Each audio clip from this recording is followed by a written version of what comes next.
ఈ పెళ్లి బట్టలు అయితే అన్నీ రెడీ చేసుకున్నాం. మేము పెద్దగా షాపింగ్ అయితే ఏం చేయలేదు. ఎందుకంటే మా నాన్న పరిస్థితి బాలేదు. అందులో ఒకటి మా అమ్మ వాళ్ళ చేతిలో కూడా డబ్బులైతే లేవు.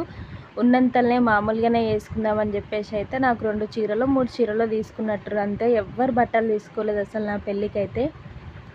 నిజంగా నాకు నా పెళ్ళి మీద ఎన్నో కలలు ఉండే. అంటే ఇట్లా చేసుకోవాలి, అట్లా చేసుకోవాలి, మంచిగా గ్రాండ్గా చేసుకోవాలి అన్నట్టుగా. కాకపోతే మనం అనుకున్నవన్నీ జరగవు కదా. అట్లా జరిగితే జీవితం ఎందుకవుతుంది. నేను కూడా అర్థం చేసుకున్నా మా అమ్మని. ఎందుకంటే మా నాన్న పరిస్థితి బాగాలేదు కదా. ఇంకెట్లనో ఒకట్లా చేసేస్తుంది. ఇంకా చాలా గ్రేట్ మా అమ్మనే అనుకున్నా నేనైతే.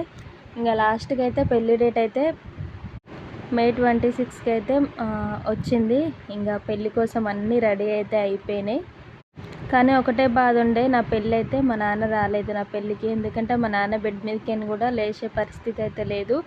మాకు సొంత ఇల్లు కూడా లేదు కాబట్టి పెళ్ళి ఎక్కడ జరిగిందో